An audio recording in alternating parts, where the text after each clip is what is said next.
बिहार की जातीय जनगणना ने राजनीतिक गलियारों में खलबली मचा दी है। जो डेटा सामने आए हैं उसमें सभी पार्टियों की चिंता काफी बढ़ गई है।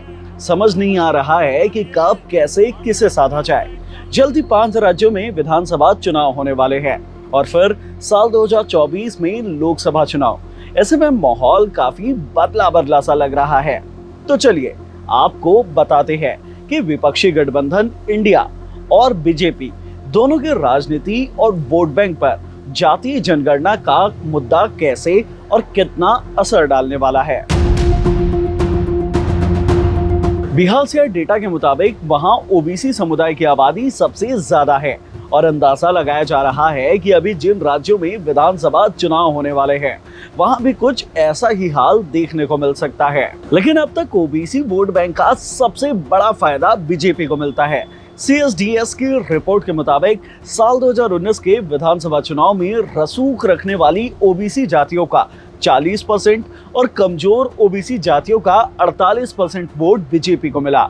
विपक्ष अब बीजेपी के इसी वोट बैंक को तोड़ना चाहता है। बीजेपी खुलेआम जातीय जनगणना की बात नहीं कर रही है। ऐसे में विपक्षी गठबंधन ने 5 राज्यों में जातीय जनगणना को मुख्य मुद्दे में शामिल कर लिया है। कयास जताए जा रहे हैं कि ओबीसी की आबादी भी बिहार की तरह ही इन राज्यों में भी काफी ज्यादा है और उनके हित की बात कर इंडिया गठबंधन बीजेपी के ओबीसी वोट बैंक को तोड़ना चाह रहा है। इसलिए राहुल गांधी ने कर्नाटक में नारा दिया था, जितनी आबादी उतना हक। और अब ये जातीय जनगणना के डेटा रिलीज हो गए हैं तो राहुल गांधी ने कह दिया है। बिहार की जातीय जनगणना से पता चलता है कि वहां ओबीसी, SC, ST कुल 84% है। केंद्र सरकार के 90 सचिवों में सिर्फ 3 ओबीसी है, जो भारत का मात्र 5% बजट संभालते हैं। इसलिए भारत के जातीय आंकड़े जानना बेहद जरूरी है। जितनी आबादी उतना हक, ये हमारा प्रण है। ये बात तो साफ है कि बिहार से आए इन आंकड़ों से एक बार फिर ओबीसी की राजनीति को तगड़ी हवा मिलने वाली है। नीतीश कुमार, लालू यादव, अखिलेश यादव जैसे नेता अब जनता के बीच इस बात की राजनीति करेंगे कि ओबीसी की आबादी 60% से ज्यादा है और आरक्षण सिर्फ 27% ही मिलता है। ये 5 राज्यों के विधानसभा चुनाव में सबसे बड़ा मुद्दा हो सकता है। जातीय जनगणना ने एक बार फिर हिंदी पट्टी के राज्यों में ओबीसी कार्ड को चुनाव का सबसे बड़ा मुद्दा बना दिया है। लेकिन इससे बीजेपी से टक्कर लेना आसान होता नहीं दिखता। बिहार में सबसे बड़ी जाति यादवों की है और इसी के जरिए लालू यादव दशकों से अपनी राजनीति करते आए हैं।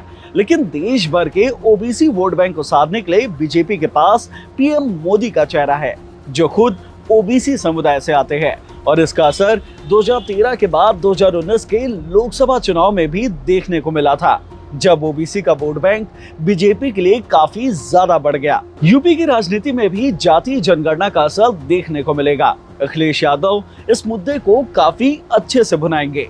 साल 2022 के विधानसभा चुनाव में ही समाजवादी पार्टी ने 85 बनाम 15 का नारा दिया था, यानी कि 85 ओबीसी और 15 अन्य जाति के लोग। ऐसे में ओबीसी आरक्षण, नौकरियां जैसे मुद्दे को लेकर बीजेपी को चुनाव में घेरने का प्लान जमीनी स्तर पर कितना साकार हो पाता है, ये तो देखने वाली बात होगी।